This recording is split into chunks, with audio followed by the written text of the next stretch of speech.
లో ఆంధ్రప్రదేశ్ శాసనసభని ఒక గౌరవ సభగా చేసి ప్రజా సమస్యల్ని చర్చిస్తామని చాలా స్పష్టంగా చెప్పారు. అలాంటి బ్రహ్మాండమైన వాతావరణం క్రియేట్ అవుతుంది. దానికి ఒక శాసనసభాపక్ష నాయకుడిగా నేను హామీ ఇస్తున్నా. మళ్ళీ ఈ సభను గౌరవ సభగా ఈరోజు మన పరిపాలన ప్రజా ప్రభుత్వంగా మనం ముందుకు పోవాల్సిన అవసరం ఉంది. ముందుకు పోతామని చెప్పి కూడా నేను మీకు తెలియజేస్తున్నా. ఇంకా కిందికి డెప్త్కి వెళ్తే గవర్నమెంట్లో ఏముందో ఇప్పటికి తెలియదు, ఎంత అప్పు ఉందో తెలియదు, ఎక్కడెక్కడ తెచ్చారో తెలియదు. ఇవన్నీ కూడా డెప్త్కి వెళ్ళినప్పుడు ఎన్ని లక్షల కోట్ల అప్పు ఉంది, ఏదేది తాకట్టు పెట్టారు, ఆర్థిక వ్యవస్థ ఏ విధంగా చిన్నాభిన్నం అయిపోయింది, ఇవన్నీ కూడా అధ్యయనం చేసుకోవాల్సిన అవసరం ఉంది. ఇరిగేషన్ రంగాన్ని పూర్తిగా నిర్వీర్యం చేశారు. రాష్ట్రానికి అతి ముఖ్యమైన ప్రాజెక్టు పోలవరం.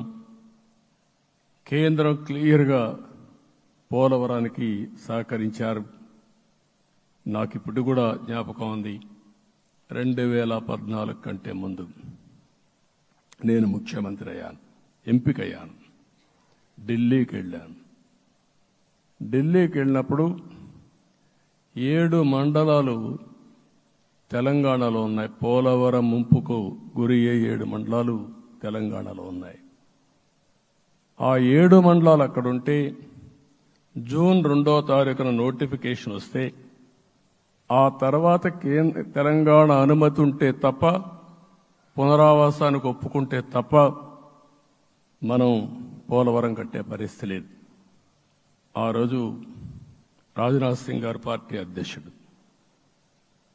అదే మాదిరిగా ఆ రోజు వెంకయ్య నాయుడు గారు కూడా యాక్టివ్గా ఉన్నారు. నేను ఒకటే కోరాను, ప్రజలు నన్ను ఎంపిక చేసుకున్నారు. ఇక్కడ మనం ఎన్డీఏ వచ్చింది. ఈ ప్రాజెక్టు పూర్తి కావాలంటే ఆ 7 మండలాలు ఆంధ్రప్రదేశ్ రాష్ట్రానికి ఇస్తే తప్ప పూర్తి కాదు. మీరు 7 మండలాలు ఇవ్వకపోతే నేను ప్రమాణ స్వీకారం చేయను, నాకు ఈ పదవి వద్దని ఆ రోజు చాలా స్పష్టంగా చెప్పాను. ఇది ఎప్పుడు కూడా చరిత్రలో ఎప్పుడు జరగని విషయం.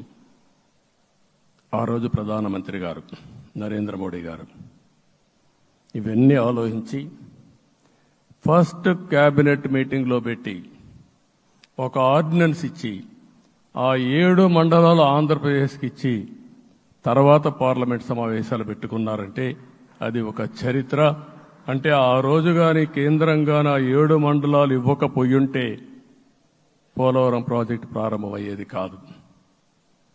అన్ని కష్టాలు పడి మళ్లీ డబ్బులన్నీ కోర్టులో ఉండే కేసులన్నీ విత్డ్రా చేయించి అన్నీ చేయించాం. 72% పనులు పూర్తి చేశాం. ఈరోజు మళ్లీ మొదటికి వచ్చింది. డయాఫామ్ వాల్ పూర్తిగా కొట్టుకొని పోయే పరిస్థితికి వచ్చింది, డ్యామేజ్కి అయ్యే పరిస్థితి వచ్చింది.